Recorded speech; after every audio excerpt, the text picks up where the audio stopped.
is Saturday the 15th of July. Apologies for last week, I got the date not completely wrong, I was just a day earlier than I should have been. But anyway, that's all aside. Welcome back to this Fibre Arts related podcast. My name is Jared or Peter or Boniface. Sorry, I don't know why I'm slouching down there like that. I think maybe the camera angle is distorting how I'm appearing on the iPad. It's slightly below me, so it just seems a bit odd. Yes, I'm Jared or Peter or Boniface, depending upon how you know me. I am a crocheter, knitter, sewer, weaver, sometime, hopefully soon, embroiderer. I live in Abingdon in Oxfordshire in the south of England. I'm a former monk, a former bus driver, and that's basically it. And I live with my two cats, Toby and Bunty, and a friend who is away today at a wedding. A friend of ours from work is getting married today at Anfield Football Club, which is the worst place on earth, and I'm glad I'm not going. Not because I don't like the friend who's getting married, but I couldn't go to Liverpool. Just couldn't. No, not for any reason other than United thrashed them. Anyway, that's where he is today, so I'm all alone. Quite enjoying the company of the two cats, and just relaxing, doing a few fibre-related things. So I don't have any finished objects this week.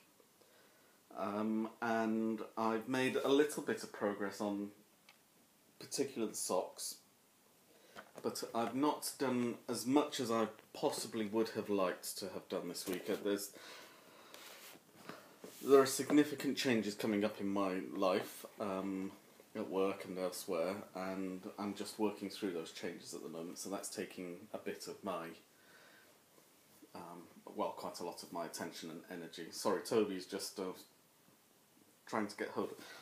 I've made myself a snack. I've made myself some potato crisps, and Toby wants to see them, so excuse me if I sometimes bat his lovely little face away. So there are some changes going to come up at work at some point in the next few weeks. Nothing disastrous, but they're things that are requiring my full attention at the moment, so there may be some exciting news at the end of this process as well. So we'll see where we are in a month's time, and I'll keep you updated. But this is all by way of a prologue into... So I've started another... Go away, Toby, they're not for you. Go on, bottom away. I've made a new start on another item, because I got some extremely good news last week that a very good friend of mine, after a lot of time trying, is expecting her first child, which is fantastic news. She's already a fantastic mother to her partner's two children and the son that her partner had. And this is going to be an exciting time for her, even though she's feeling the usual difficulties of early pregnancy. She's about 4 months gone, three to 4 months gone, so we're expecting a baby Christmas, New Year time. So we're looking forward to that, and as a result, as well as the two babies I have in September, I now have yet another baby to be creating things for, which is a good excuse. So that was a very long preamble, but I'm going to be making this cardigan. This is a free pattern on Ravelry, and I hope you can see that. It's a really quite nice stitch pattern. I've not read down enough yet to know what the pattern is, but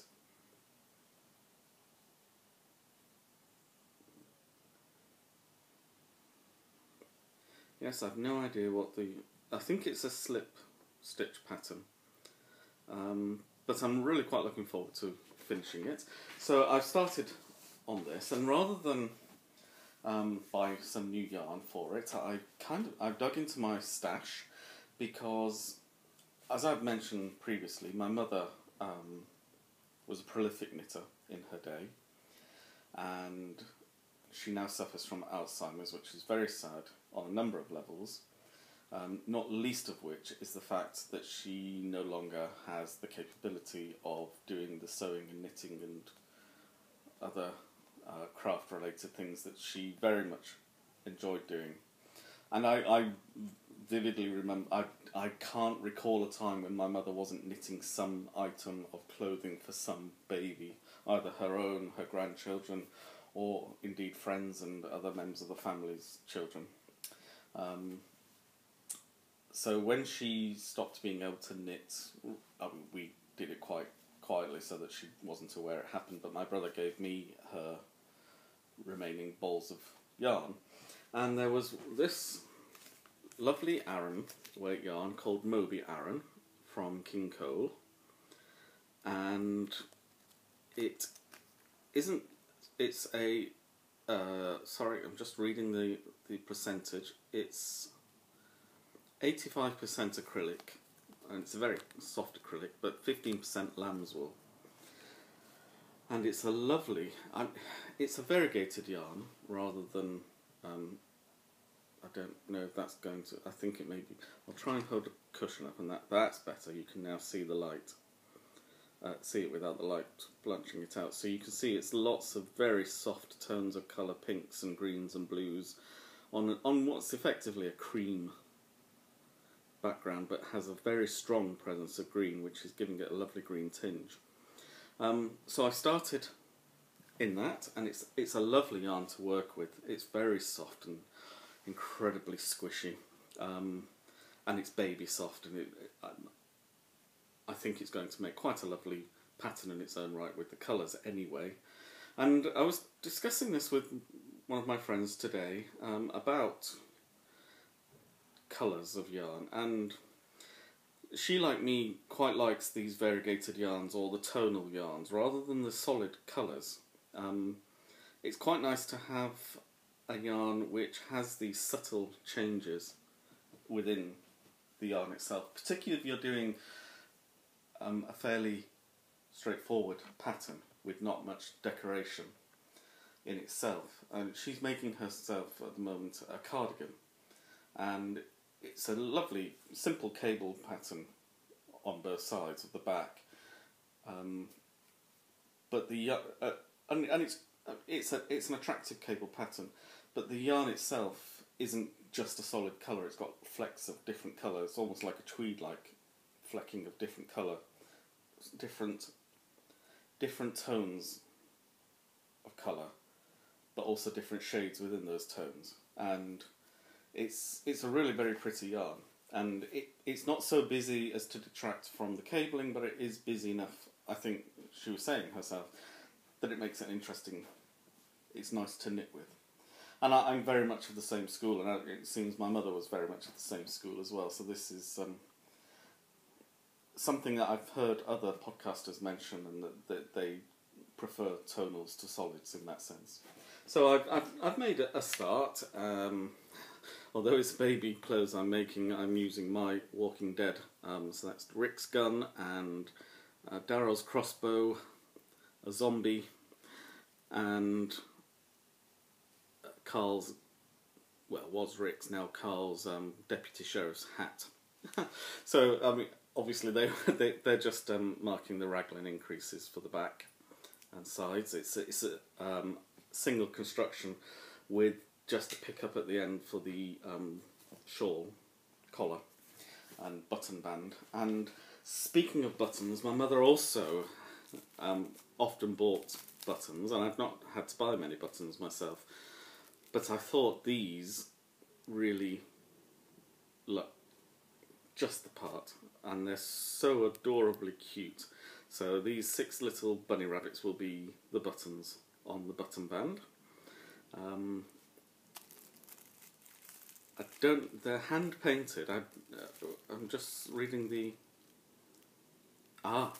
These were bought in Bedgellet in North Wales. We used to have um, a static caravan, mobile home trailer kind of thing on a caravan park in Portmaddock. Well, just outside Portmaddock at Morver Buchan, which is on the Black Rock Sands, right up in the, if you like, the armpit of North Wales. So where the coast goes out towards Holyhead and the ferries to Ireland, and then you've got Cardigan Bay coming down. So right up in the corner of Cardigan Bay, with Crickeath just along that way and Harlech just down this way.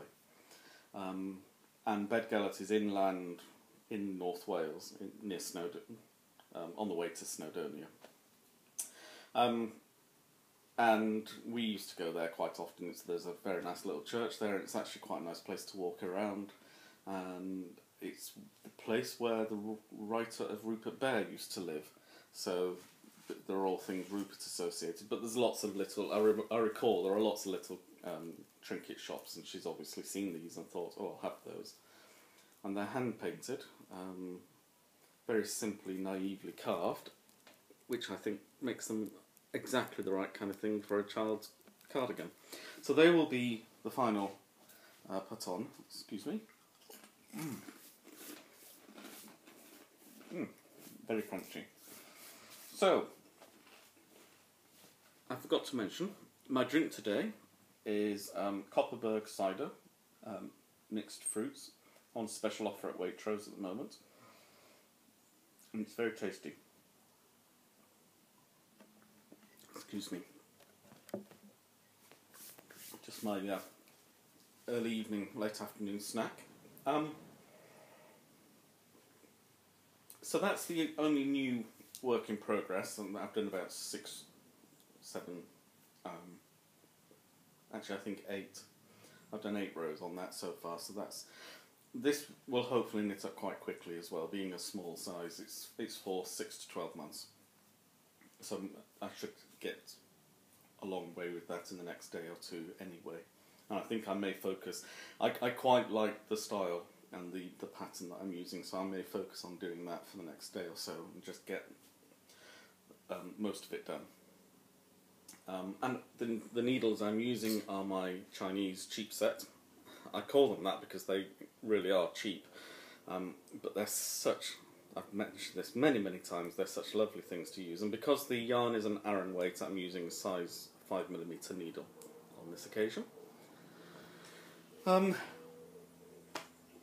Yesterday evening I was sitting innocently at my computer, actually yesterday afternoon, sitting innocently at my computer, and Facebook popped up. Mason's wool shop, actually Mason's fabric shop, have a sale on.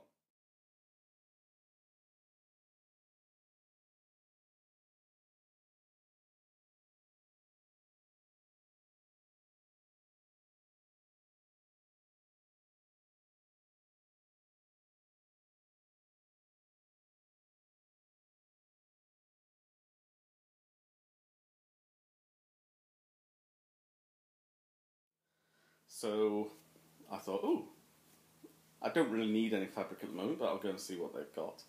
And then after that, Mason's wool shop round the corner also put up a notice saying that they had a sale on certain items there where the lines are discontinued or they're simply not getting any more of them and they're wanting to clear the stock. So I prodded Wendy, and she jumped at the chance to enable me to buy yet more yarn. So we went down, and in particular they were having a sale on the cotton yarns, which is ideal because I've been using cotton yarn a couple of times. I made the octopus a couple of months ago, crocheted an octopus which has the spiral legs, which is for premature babies. And makes them think of the umbilical cord, apparently. So I've already made one of those, and I want to make another couple. But I also have just finished some washcloths as well, so I'll be making some more of those. So the washcloth was in a very, it's neutral, or natural rather, undyed cotton, which is fine, they look very nice. But then I thought, well, if Masons are going to be having a sale on their cotton yarns, I might as well go and buy some. I didn't go mad. I didn't spend a fortune, but I did buy a few bits and pieces. So first off is this bamboo cotton, again King Cole, and this is their rose shade, and it's slightly more shiny pink than on the camera because of the sun, I think. Let me just...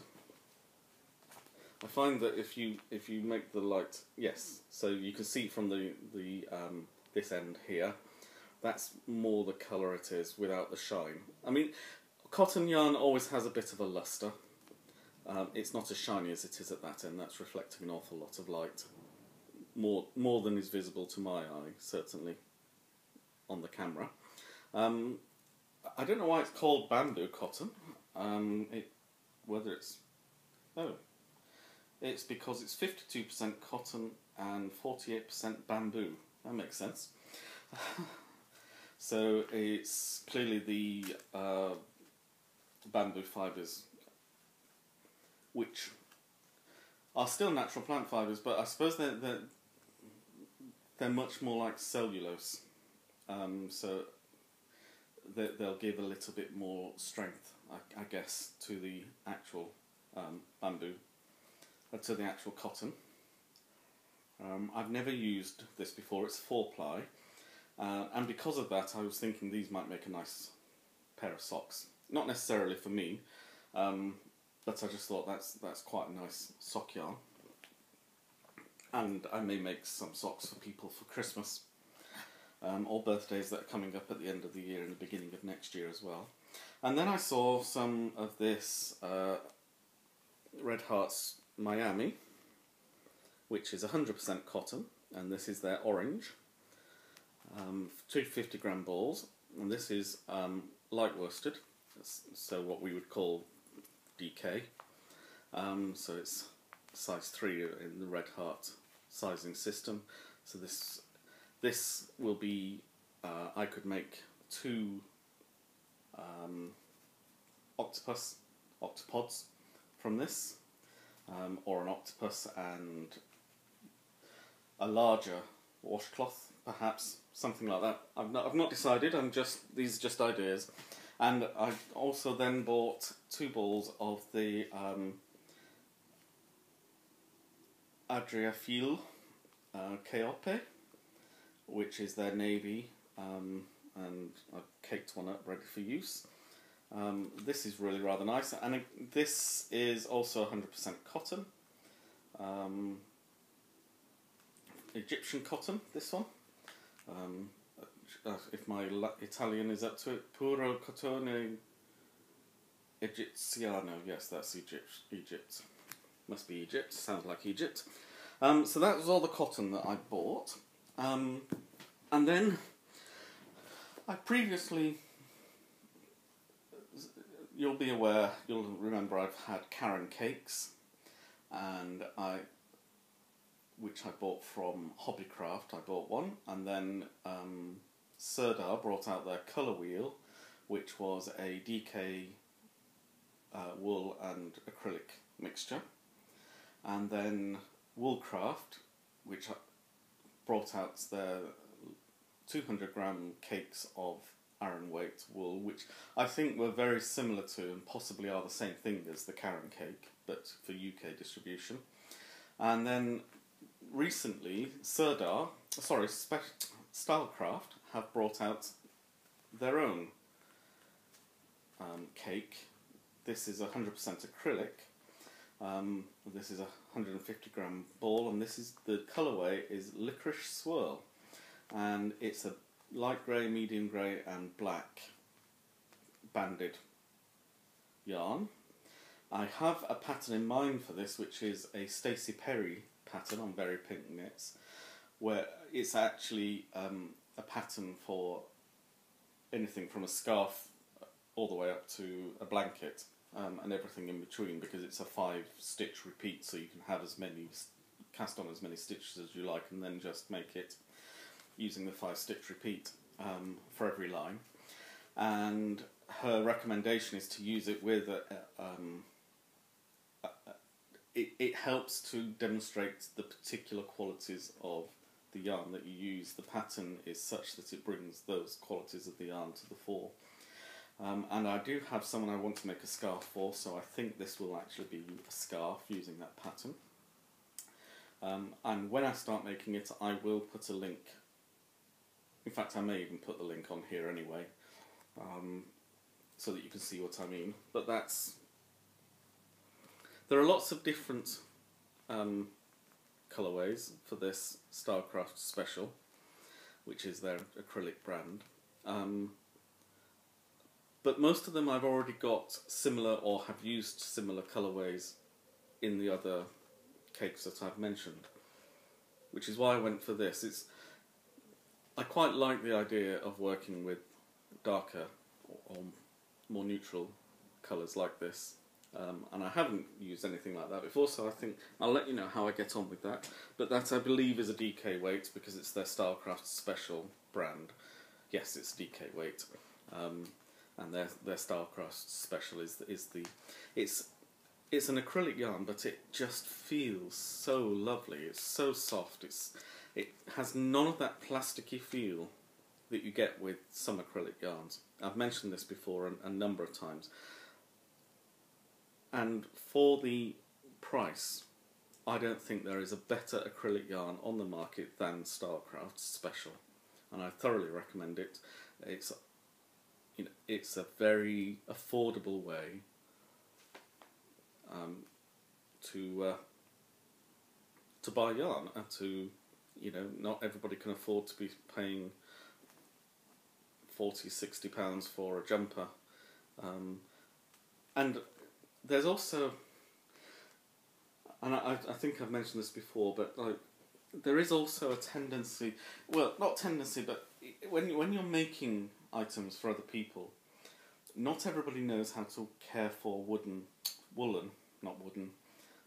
items, or wants to have the bother of having to care for woolen items, the hand washing or the drying flat or the not wringing or the slow spins, all that kind of thing. So in order to be able to make them something, being able to make it out of acrylic, and also for babies in particular, it avoids any of the issues you might get with sensitivity to animal fibres. It also avoids the issue that you get with short fibres coming out and perhaps choking babies and all that kind of thing. So acrylic yarns can be a perfectly good solution. I wouldn't want to make socks with acrylic yarns because, not being natural fibres, being plastic,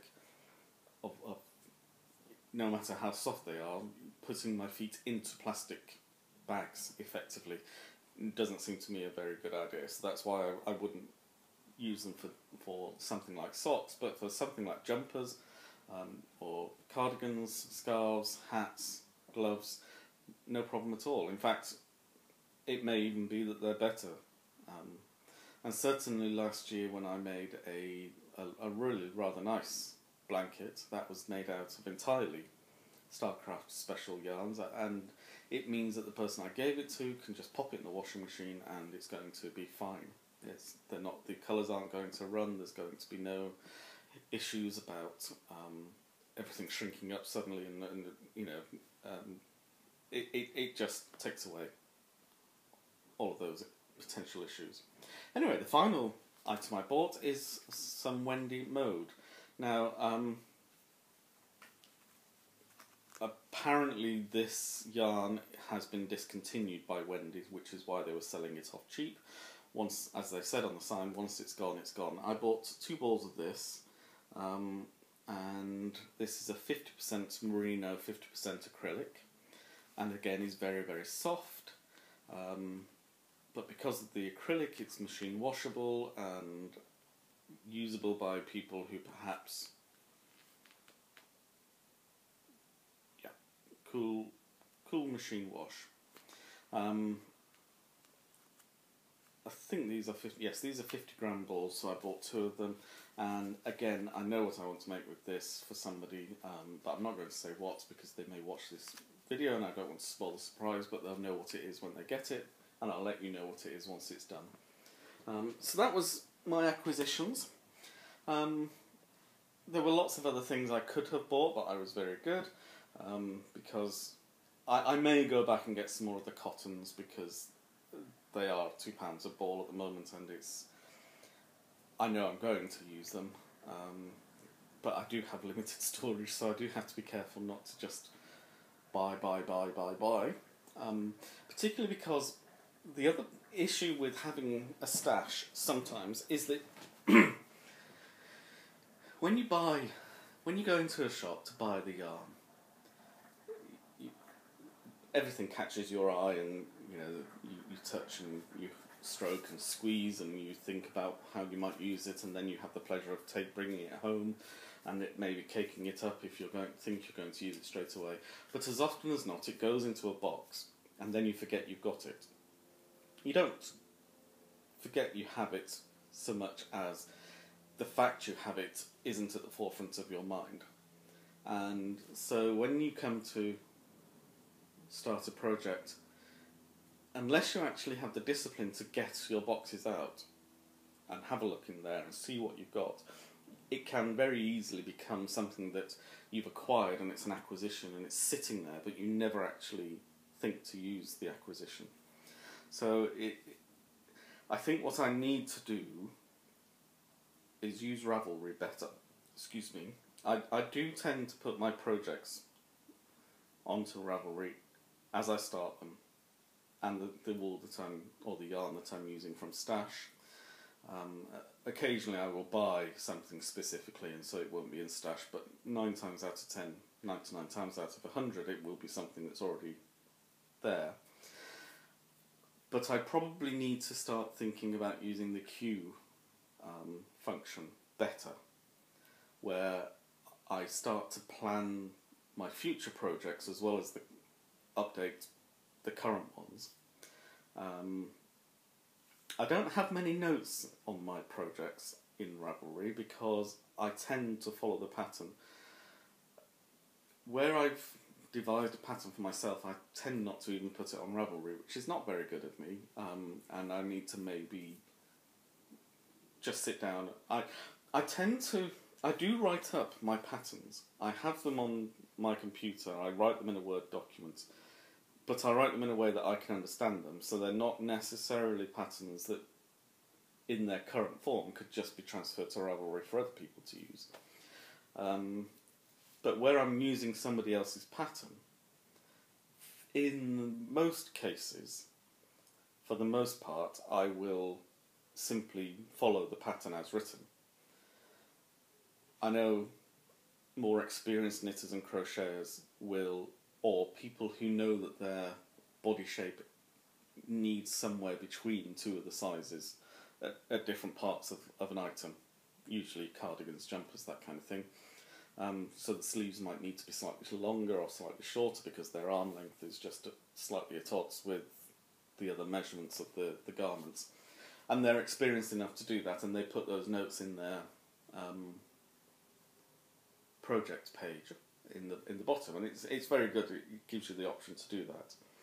But there's also the queue function on Ravelry, where I can start to plan which projects I want to do next, and therefore the pattern and the yarn, and have that ready so that rather than sitting down or watching a video and thinking, oh, I could make that, and I still want to be able to do that, but that's currently the main focus of what I do, and maybe I need to be a little bit more disciplined,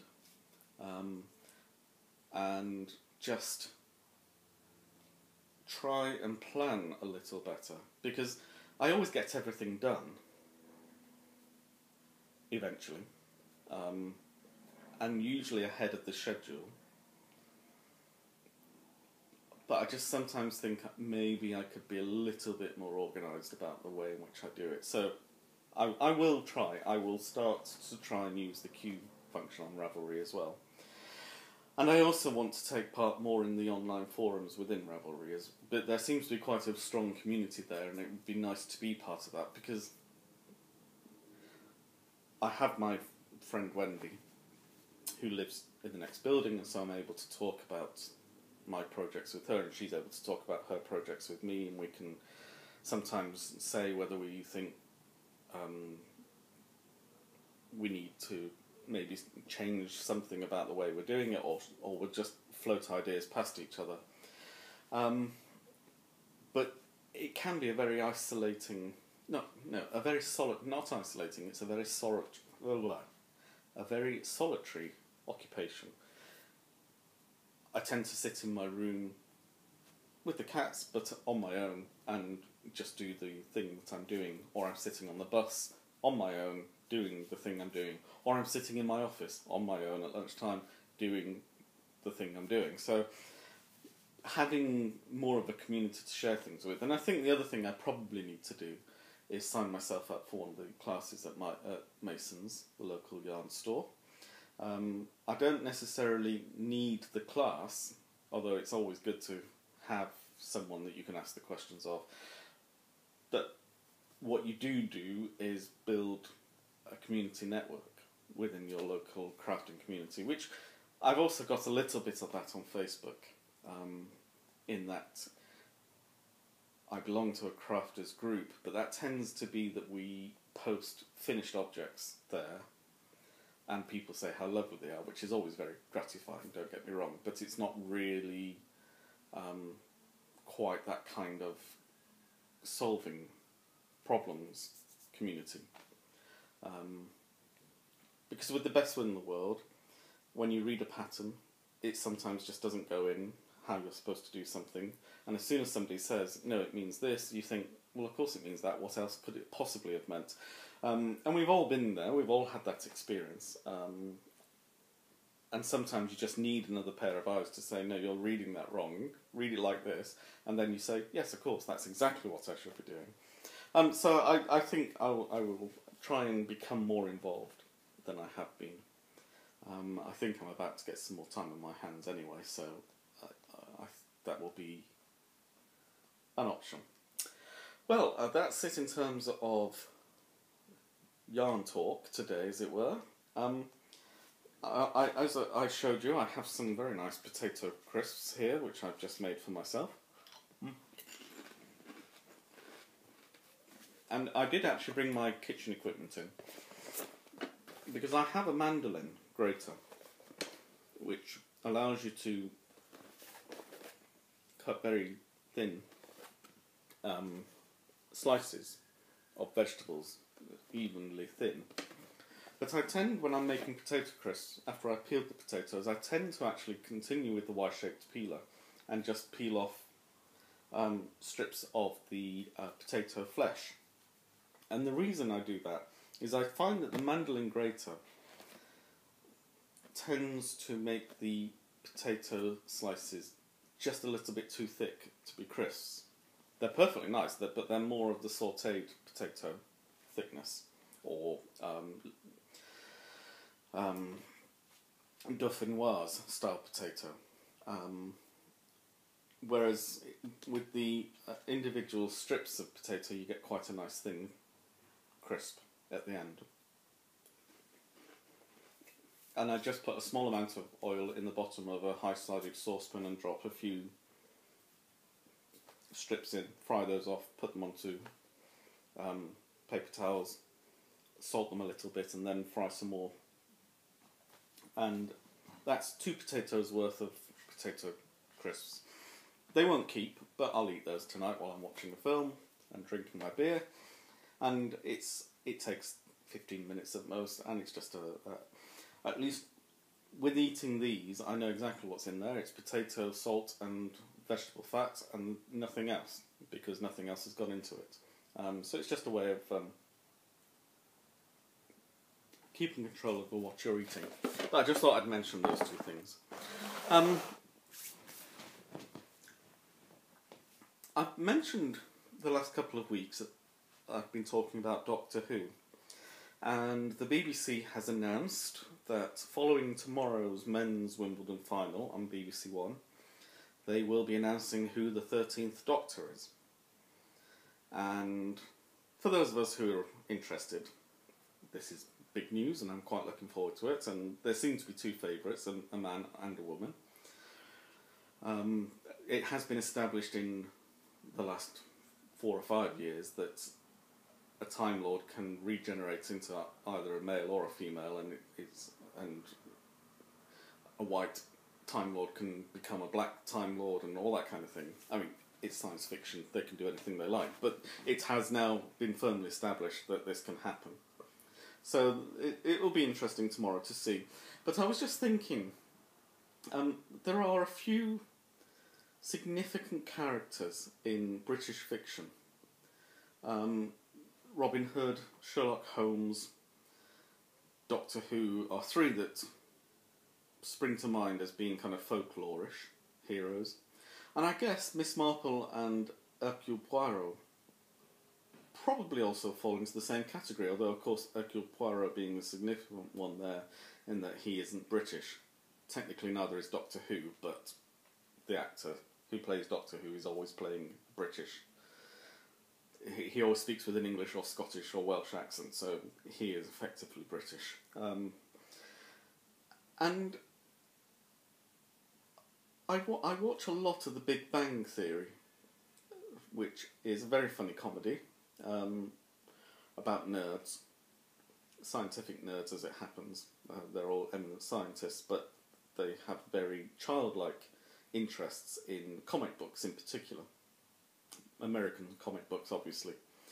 And I just juxtaposing characters like Sherlock Holmes, Robin Hood, Doctor Who, against characters like Superman, Batman, Green Lantern, Green Arrow, The Flash, and so on and so forth. And there is an interesting difference, significant difference, I think, between the quintessentially British and the quintessentially American folklore heroes. In that the British ones tend to be quite flawed human beings, or not in the case of the Doctor, but the characters tend to be very strong in certain areas. Their sense of justice, their intelligence, their ability to get out of difficult situations using their brains rather than their brawn, and their compassion and concern for other people. Even a sociopath like Sherlock Holmes has a genuine concern for other people. So he's not an entire sociopath. Even if he doesn't like people very much, he still has a concern for them. Whereas American superheroes tend to be almost too good to be true. I don't want to overstate it, but they have all of these characters, British or American, have powers beyond what you would say are normal powers. But the American characters also tend to have flaws which are beyond the normal flaws. They can't just be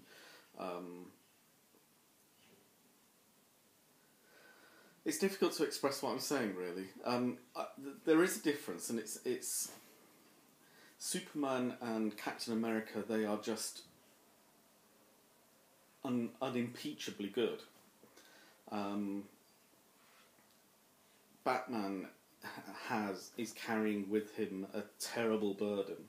Spider-Man and the Flash and so on are characters where they're misunderstood teens, and they kind of don't have, if only the adult world would understand them, but they still also have this unfailing instinct for what is good. But I think that the British characters probably have a degree more introspection in the sense that they question whether they are actually good themselves, rather than uncompromisingly good. And they are, and they end up being uncompromisingly good, but it's more a case of, it's slightly more modest and humble, I guess, is what I'm saying. And maybe that reflects the relative virtues in Britain and America, where the Americans don't necessarily value humility, and the British really don't like people who are arrogant. And I think the interesting exception in all of this is Hercule Poirot. because, and maybe he's not the exception. Maybe he could only have been, although he's Belgian, the character is Belgian, he's written by Agatha Christie, a quintessentially British writer. Because, and I hope I'm not spoiling this for anybody in case they've not read the whole of Agatha Christie's books, but they're 50 years ago, so as a spoiler, it's not much of a spoiler. But Hercule Poirot eventually kills himself. But it's not a suicide from despair, he executes himself because he crossed the line. He saw an injustice, he saw somebody getting away with it, and so he took the law into his own hands and he killed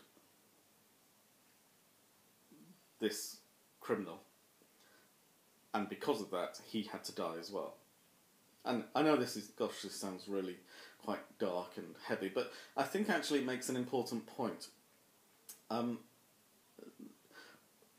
Probably, although both the Americans and the British have the same veneration for law and order and justice, there is a stronger tradition, perhaps, even allowing for things like Doctor Who and Sherlock Holmes and Robin Hood, and Miss Marple and Hercule Poirot, who are not actually part of the official law enforcement bodies. They have no official standing within Britain. They still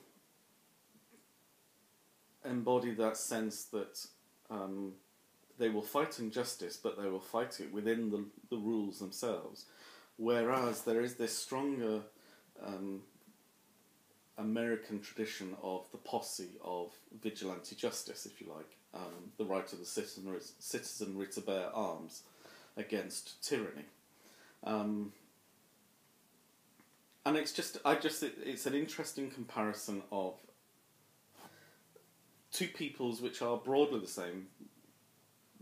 The Americans have a strongly white European culture, which is beginning to change with a proper appreciation of black Americans as full citizens, which is slowly moving into the mainstream, despite the Civil War having been fought 150 years ago. That's a process that's still in making its way through society. And of course with the increasing size of the Hispanic community, from not just from Mexico, but from the old Mexican states of California, Texas, Nevada, and Arizona, and so on. So I think there is a close affinity between Britain and America. On the one hand, their basic cultural backgrounds are the same, but in the 250 years or so since the United States was established, first as a colony and then the United States Congress before independence, there has been a significant divergence based upon, as much as anything else, the political realities of those two societies during the 19th and 20th centuries anyway, which did diverge quite significantly. And I suspect that Canadians probably have a lot more in common with Britons than they do with Americans. And they're far more European in their outlook, partly because of, or because of their French connection as well. So I suspect that probably underpins a lot of the difference. Anyway, that was just a waffling diversion into the kind of what I think are significant nuances between British and American folklore characters. So yes, we'll know tomorrow who the new Doctor is, and I'm hoping it's not a safe choice. Is my fundamental belief. I don't mind if it's a woman or not, and I'd be quite happy if it's a woman. But I don't want it to be a safe choice. I don't want it to be a safe, white, middle-class, middle-aged man. I actually don't want it to be a safe, white, middle-class, middle-aged woman either. I want it to be something edgy, something that just brings something new to the character and underpins its role, really, as a folklore character within British culture, pop culture. So yes, so there we go. That's my thoughts on that matter. Well, I've been wittering away for 45 minutes, and I have a cat who's fast asleep next to me here now. So thank you for joining me again. If you're new, please subscribe and you'll receive a notification when I next upload a video, which will probably be next week. I'm broadly speaking on a weekly program at the moment. Thank you for joining me, as I say, and I look forward to spending some more time with you again soon. Goodbye.